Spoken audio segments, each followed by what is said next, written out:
Hey Eagle fans, this is EaglefanKarl. This is going to be my reaction to the amazingly surprising win against the LA Rams. Obviously, if you saw my prediction video, you know that I did not see this one coming. I had said the only way we could win this type of a game is to either win the turnover battle, which we did, or sort of a fluke kind of game, which I think it was as well. And I think the team played the best it's played all year, that's for sure, and I'll get into that a little bit why as we go through the video. But I also think the turnover battle was huge. It's clear that the Eagles defense was able to expose Jared Goff a little bit and get him uncomfortable. I think the blueprint for that was sort of laid out by the Chicago Bears the week before, and the Eagles took advantage of that and certainly were able to really sort of make a statement that this team was not going to go away easily. And it certainly made the last 2 weeks much more interesting now as we get ready to go into the home stretch and see if the Eagles can somehow manage to get their way into the playoffs. We'll go ahead and look at studs and duds for this week since the Eagles won. We'll start with the duds first. And had some difficulty coming up with some duds, but there are two guys that I specifically wanted to call out.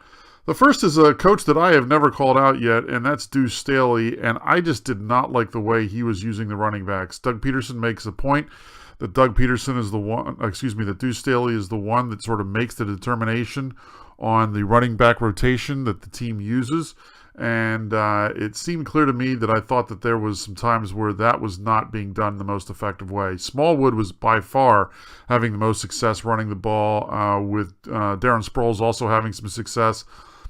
Josh Adams, I think, was clearly hurt, and it was clear that he was not performing well.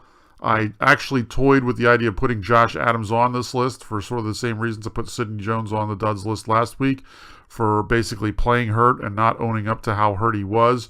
But ultimately, he did get in the end zone, so I'm not going to put a running back who doesn't turn over the ball but scores a touchdown on the duds list. But I did not care for the way that the running back rotation was used in this game. So for that reason, I'm going to go ahead and put Deuce Staley on the duds list. For my number one dud, I'm actually going to go with Corey Graham. And yeah, this is a picture of the one play he made in the game, which was sort of a fluke play where the ball just landed in his lap. It had nothing to do with anything that he did. It just was a lucky play on his part. But overall, I've been unimpressed with him. The defense played phenomenal in this game. He was the one sort of, blemish in that. There was specifically one play I could think of where he had a guy dead to rights in the backfield, could have tackled the receiver who was out in the flat, caught the ball, could have had him tackled for a loss, let him get by him to get a first down. And it's things like that that sort of drive you nuts when you have a game like this where you need to be making those kind of plays. Ultimately, obviously, it didn't burn them, but it's plays like that that he has made all year. And, he's the one guy at the end of the year that if he does not come back next year, I will not be shedding any tears. But of course, with a big win like this, there's going to be lots of studs, and cheat a little bit. I've got two guys that are sort of sharing the top spot, so I've got technically six, although we're going to go with top five. And my number five is going to be Wendell Smallwood. I criticized Deuce Staley for the way he was using the running backs, and a lot of that had to do with the fact of how well Wendell Smallwood and frankly, Darren Sproles was doing as well. Wendell Smallwood was averaging just under 5 yards a carry. Adams wasn't even getting 2 yards a carry. So why he wasn't using Wendell Smallwood more when it became apparent that he was the more effective running back, that's the reason why Staley ends up on the duds list. But Smallwood, I think, really performed well, and he hasn't played much this season. But I think it says a lot that when his number came up in this game, he really performed and really came through for the team. My number four stud is going to be Avonte Maddox, who really, I think, helped that secondary, really solidified that secondary. When you're going up against the Rams, they've got a lot of weapons, obviously, and you've got to have your secondary solid, and our secondary was banged up. Well, Avonte Maddox really, I think, showed up, played well, came up with the interception, obviously. But I think overall he is really starting to turn into a nice player, and getting him back from the injury I think was big and hopefully will help us as we move forward in the next couple of games. My number three stud is the guy at halftime I had him as my clear number one stud, and that had to do with the fact of the way he was just dominating the line in the first half. I think the fact of how much they played the week before against Dallas really started to wear him down, and so he wasn't getting quite as much pressure in the second half. So he drops down a little bit on this list because of that. But for the most part, Fletcher Cox was really just creating mayhem in the backfield all night for Jared Goff, especially in that first half. Goff clearly was not comfortable early on, and Fletcher Cox getting pressure was a large part of that. Obviously also really helping with containing their running game. I think it was big as well. So Fletcher Cox, I think, really did a good job in terms of controlling that.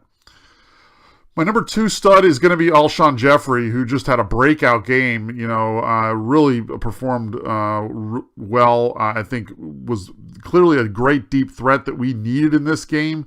So I think it's really says a lot that he had been struggling throughout the season, not getting probably as many targets as he would have liked. But I think him and Foles had a chemistry going at the end of last year, and that shows up again in this game. Interesting point, when Foles played the first 2 games of the season, we all remember he wasn't that great to start the season. Jeffrey didn't play those games, and I think it's important to remember that as you're looking at this, that Jeffrey and Foles had not played in a game together since the Super Bowl. And it looked like they didn't miss a beat coming back from what they did in that Super Bowl in this game. And Jeffrey was all over the place making plays all night and clearly was the offensive weapon we really needed in this game to get things done. And as a result, had a huge game and was the main reason on offense we were able to really move the ball. My number 1 stud, though, when you've got a complete win like this, and there's really a lot of people I considered putting on this studs list, and when you have a complete win like this, you've got to give it to the coaching staff. And I really think that, there is, a couple things that I could criticize Doug Peterson for. The play call on the 4th and 1 I didn't like. And there was a 3rd down play in the fourth quarter where it was like 3rd and 8 or something like that, and he ran the ball, which I didn't like. I wish he would have been a little more aggressive there. But those are nitpicky things. For the most part, I think he called a really good game, understanding what Foles' strengths are and using them. And I think it really, said a lot for how he adapted his game to the situation. Jim Schwartz, I have been so critical of him this year. So when he has a game like he had, I've got to give him props because he, I think, really had a good game. He clearly was able to have that defense get Goff that he was uncomfortable. He was under constant pressure all night. He didn't blitz a lot, but when he did, it was effective. He was getting pressure with his down linemen. There was maybe only one play when they lined up pre-snap where I was like, oh, why are you playing the cornerback so far off the wide receivers? But that was one time, and usually I'm yelling that. It seems like, on at least once a series, I'm yelling that.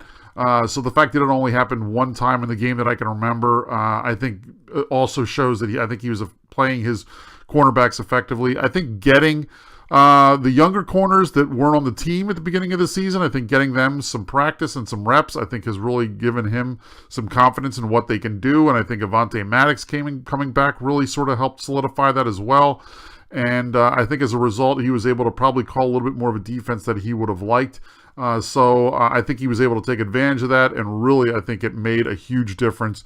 And frankly, I think the defense won this game, which raises the next question. People might say, why aren't you putting Nick Foles on your studs list? And I really thought about putting Nick Foles on the studs list, and had I not had the rule that I try to stick to 5, even though I stretched it a little bit this time, if I had gone to one more to 6, Nick Foles would have been on the list. But at the end of the day, his stats were sort of, okay. And he didn't throw a touchdown pass. He had the one bad pick that he did throw. And, so I think all in all, the one thing I think he did do effectively that Carson Wentz has struggled with this year was he was able to get the deep ball going. And I think that really helped our offense as a whole. I think it helped the running game. It stretched out their defense and allowed our running game to really get going. And I think, that the fact that he was willing to take the deep shots with Alshon, I think really helped in this instance. So for that, I think he did a good job. But at the end of the day, I think he just sort of, he didn't make the critical throws in the red zone when you really needed him to. Now, we were able to run in the red zone, so it really wasn't needed as much. but the couple times we got held to field goals early on, I think it would have been nice to see us punch it in, with a touchdown. And then at the end of the game in the fourth quarter when he throws the interception, I think that's just something that you can't do in that situation. So those types of things put him on the just not quite on the studs list. Otherwise, he would have been, because I think for the most part, he had a really good game. And it's clear that the team responds to him. I don't know why they did not play this well for Carson Wentz as they played for Nick Foles. I don't think it's that they like him better than they like Wentz. I think sometimes it's just the psychology of the situation that you feel like when you got the star back there that, he's going to make plays, so you're not as necessarily as sharp as you need to be. And when the backup's in there, you know that you've got to play one of your best games to really get going. And I think the offensive line did that. They protected well. I think the defense played well, knowing that they weren't going to be able to give up a lot of points because we had the backup quarterback in there. So you put that all together, I think the team responds to Foles just because of that backup mentality, and I think that's really what happened in this game. So those are my thoughts on the game. Let me know in the comments below what you think. There's studs and duds that you think I missed. Another stud I could have possibly selected was Jake Elliott, was suggested to me. But at the end of the day, I'm not going to kill him for missing a field goal that's really a 50-50 shot. When you're going over 50 yards, it's really a coin flip whether you're going to make that or not. So I'm not going to kill him for that. It would have been nice because it would have given us the 2-score cushion. All in all, though, I think the team played real well. And hey, we have the one thing that I didn't think we were going to have going into this game, which is meaningful football for the last 2 weeks. And Carolina loses on Monday night. So now, really, the only team that we need to lose is the Vikings. If the Vikings lose one of their last 2 games and we win out, we make the wild card. It's that simple. So at this point, that's the road that we've got to look at, and the Vikings will be playing. I think they played the Bears the last year, and the Bears might be playing for a possible first-round bye in that last game, so they might have something to play for. So that's a very real possibility that they could potentially lose that game. So there's a possibility that the Eagles still make the playoffs, which is hard to believe. I would have never guessed that after the Cowboys game. This was a game I did not think we'd win, and they pleasantly surprised me. Like I said, leave your comments below. Let me know what you think. And obviously, I'll check in, give you my prediction before the Texans game next week. Until then, fly Eagles fly.